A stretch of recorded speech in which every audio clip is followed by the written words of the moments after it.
Bagaimana pendapatmu jika kamu berada di tempat dalam suasana seperti pada gambar tersebut? Tahukah kamu bagaimana usaha yang dilakukan masyarakat agar keadaan seperti pada gambar tersebut terwujud?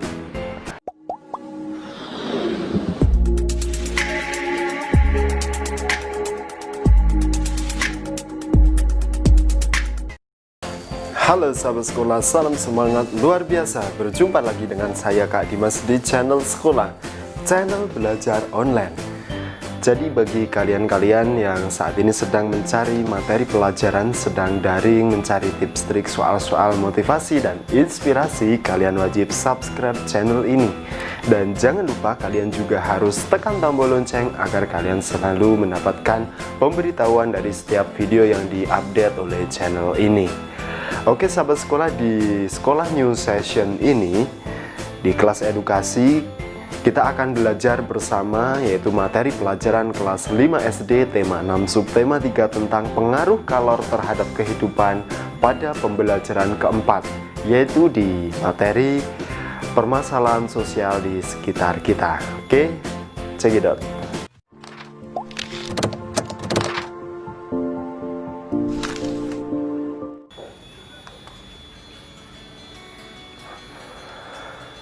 Sahabat sekolah, perhatikan gambar-gambar yang ada di samping. Nah, bagaimana pendapatmu jika kamu berada di tempat dalam suasana seperti pada gambar tersebut? Tahukah kamu bagaimana usaha yang dilakukan masyarakat agar keadaan seperti pada gambar tersebut terwujud? Salah satu usaha yang dilakukan adalah memastikan bahwa menjaga kebersihan lingkungan menjadi kewajiban dan tanggung jawab warganya. Sahabat sekolah, salah satu kota yang sangat peduli terhadap kenyamanan warganya adalah kota Bandung. Ya. Hal ini terjadi selain karena pemerintah yang peduli, juga keterlibatan masyarakat yang juga membuat hal itu bisa terjadi. Secara bergiliran, warga masyarakat Bandung ini memelihara kebersihan lingkungan masing-masing sebanyak 2 kali sehari. Iya, pagi dan sore. Giliran itu dilakukannya oleh warga masyarakat secara sukarela. Selain bantuan dari pemerintah daerah yang turut memberikan fasilitas, juga masyarakatnya ikut andil dengan baik, dengan kooperatif. Nah, bagaimana dengan daerah tempat tinggalmu? Apakah di daerahmu juga terjadi seperti itu? Atau kamu tinggal di Bandung? Bisa cerita di kolom komentar. Lalu, sahabat sekolah, apa akibatnya bila tanggung jawab untuk menjaga lingkungan tersebut tidak dilaksanakan? Kira-kira akibatnya apa? Oke, mari kita cari tahu lebih banyak. Check it out. Sahabat sekolah, di pembelajaran kali ini kita akan pelajari materi tentang permasalahan sosial di sekitar kita. Sahabat sekolah, bila anggota masyarakat tidak melaksanakan tanggung jawabnya, maka akan terjadi permasalahan sosial. Nah, penjelasannya seperti ini. Setiap warga negara mempunyai tanggung jawab yang harus dilaksanakan sesuai peranannya di dalam masyarakat. Nah, salah satu bentuk tanggung jawabnya adalah melaksanakan nilai-nilai Pancasila sebagai dasar negara. Nilai-nilai dalam Pancasila menjamin terjadinya masyarakat yang saling menghargai demi kepentingan bersama. Nah, apa saja akibat yang akan terjadi bila anggota masyarakat tidak melaksanakan tanggung jawabnya? Salah satu akibatnya adalah terjadinya masalah sosial. Berikut ini adalah jenis-jenis permasalahan sosial yang terjadi di lingkungan masyarakat. Ya, seperti ini.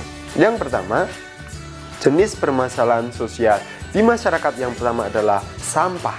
Iya, sahabat sekolah, sampah adalah salah satu kebiasaan yang tidak terpuji di bidang sampah ini adalah membuang sampah sembarangan. Nah, apakah kamu termasuk orang yang membuang sampah secara tertib atau jangan-jangan sembarangan? Nah, misalnya ada siswa SD membuang bungkus permen dan makanan di ruang kelas atau di laci kelas atau di halaman sekolah. Nah, di selokan sekolah misalnya, warga masyarakat membuang sampah di dapur parit atau di selokan, di saluran air atau sungai. Dan juga terjadi sampah di pasar, sampah toko, sampah kantor banyak berserakan sampai ke jalan raya karena tidak tertampung di bak sampah. Ini adalah permasalahan sosial di bidang sampah. Nah, seperti yang ada di gambar di samping, ini menunjukkan bagaimana sampah ini telah mengotori lingkungan. Sahabat sekolah, hal ini terjadi karena banyak yang orang ini tidak bertanggung jawab. Ingat, kenapa bisa terjadi? Karena banyaknya orang yang tidak bertanggung jawab menjaga lingkungan. Ya, bahwa lingkungan mereka ini harusnya dijaga, tetapi mereka membuang sampah secara sembarangan. Sampah yang bertebaran di sekolah mengurangi keindahan sekolah karena tidak sedap dipandang dan mengganggu kegiatan belajar mengajar. Nah, hal ini mengurangi kenyamanan para siswa yang belajar di sekolah. Sampah yang berserakan di jalan raya mengakibatkan jalan tampak sempit. Kanan kirinya penuh sampah. Jalan menjadi kotor dan licin. Arus lalu lintas kendaraan pun menjadi tidak lancar dan membahayakan para pengguna jalan. Hal ini mempengaruhi kenyamanan dan keamanan para pengguna jalan tersebut. Nah, sahabat sekolah, itu masalah pertama. Masalah nomor dua apa? Ini. Nomor dua adalah kali atau sungai yang kotor. Iya, kali atau sungai kadang-kadang dijadikan tempat pembuangan sampah bagi warga masyarakatnya. Pabrik-pabrik atau industri-industri juga banyak yang membuang limbah ke sungai, ke kali tanpa diolah terlebih dahulu. Sementara itu, ada juga orang-orang yang mendirikan bangunan di bantaran kali, di pinggiran kali. Semua ini membuat kali menjadi kotor dan daya tampungnya berkurang. Akibatnya, pada musim penghujan air kali meluap, menggenangi daerah sekitar, sawah-sawah dan permukaan penduduk. Nah, menurutnya kualitas lingkungan sekitar dan banjir yang diakibatkan membuat masyarakat merasa tidak nyaman. Nah, ini masalah yang kedua. Masalah yang ketiga apa? Nah, permasalahan di masyarakat yang ketiga yaitu bangunan liar. Sahabat sekolah, bangunan liar sering kita jumpai berada di atas saluran air, ya. Berada di atas saluran air, di trotoar, kemudian di taman-taman kota atau di kolong jalan layang. Pada umumnya bangunan liar berupa bangunan sementara yang didirikan di tempat yang tidak seharusnya. Hal ini akan menyebabkan masalah kesehatan dan kebersihan lingkungan yang menimbulkan ketidaknyamanan masyarakat pada umumnya. Oke, masalah yang keempat yaitu kemacetan lalu lintas. Nah, kemacetan lalu lintas sering terjadi pada saat jam berangkat sekolah atau jam berangkat kerja. Salah satu penyebabnya kemacetan lalu lintas antara lain yaitu banyaknya pengguna jalan yang tidak melakukan kewajibannya untuk menaati aturan lalu lintas. Hal tersebut dapat menimbulkan ketidaknyamanan dan ketidakamanan para pengguna jalan dan masyarakat sekitarnya. Oke, itu 4 permasalahan di lingkungan sekitar kita. Nah, sahabat sekolah, ayo kita perhatikan di sekeliling kita bersama dengan, mungkin kamu bisa mengajak temanmu atau orang tuamu yang tinggal di daerah berdekatan. Lakukan pengamatan terhadap kehidupan masyarakat di sekitarmu, lalu carilah informasi dari mungkin ketua RT, ketua RW-mu tentang permasalahan sosial apa saja yang terjadi di daerahmu. Lalu kamu Coba belajar untuk mengidentifikasi masalah tersebut. Nah, kemudian kamu buat tabel identifikasi seperti ini. Kamu bisa baca itu adalah masalah sosial di lingkungan tempat tinggal. Tuh. Atau seperti ini. Jadi ada masalah sosialnya apa, penyebabnya apa saja, akibatnya apa, kemudian usaha untuk mengatasinya bagaimana. Seperti itu. Nah, ini contoh masalah sosial yang ada di lingkungan sekolah. Jadi seperti ini. Yang pertama, siswa sering bolos sekolah. Nah, penyebabnya apa? Penyebabnya adalah kurangnya perhatian dari orang tua. Akibatnya, siswa ketinggalan materi pelajaran. Lalu usaha untuk mengatasinya adalah memberikan bimbingan tentang pentingnya sekolah. Masalah sosial yang kedua, contohnya membuang sampah sembarangan. Nah, penyebabnya apa?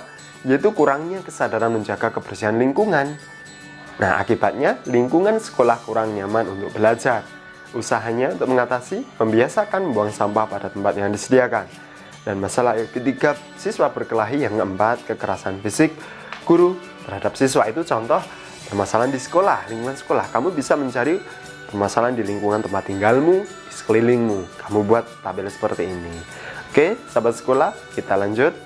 Nah, sahabat sekolah, berikut ini kita akan membaca sebuah teks artikel yang akan Kak Dimas sampaikan saja ya. Kita tidak usah membaca, kita sampaikan.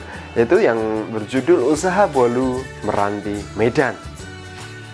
Sahabat sekolah, ada yang bilang kalau pulang dari Medan tanpa membawa bolu meranti berarti ia tidak benar-benar pergi ke Medan. Iya, siapa yang tidak tahu bolu meranti? Tetapi ternyata bolu ini menjadi oleh-oleh khas Medan mulai tahun 2000-an. Nah, sebelum itu orang tidak tahu apa-apa tentang oleh-oleh tersebut. Nah, seperti ini bolunya. Nah, sahabat sekolah, bolu meranti adalah makanan berupa bolu gulung berbahan dasar telur dan tepung yang diisi berbagai macam isian. Untuk membuat bolu ini diperlukan oven untuk memanggang adonan yang telah dibuat. Nah, saat ini ada berbagai jenis isian untuk bolu ini. Ada isian keju, coklat, mocha, stroberi, dan kacang. Nama meranti berasal dari nama jalan di mana bolu ini pertama kali dijual untuk umum. Bolu ini memiliki rasa yang khas, lembut, dan cukup tahan lama meskipun tidak menggunakan bahan pengawet. Nah, siapakah orang di belakang bolu terkenal ini? Mari kita cari tahu. Nah, sahabat sekolah, seorang ibu bernama Ailing suatu hari menitipkan bolu buatannya di toko milik salah satu kerabat yang berlokasi di Jalan Meranti. Ailing yang sedari muda dikenal suka memasak dan membuat kue ini lama-lama kewalahan dengan pesanan bolu yang dibuatnya. Nah, hingga suatu saat ia membuka gerai sendiri di tempat yang lain.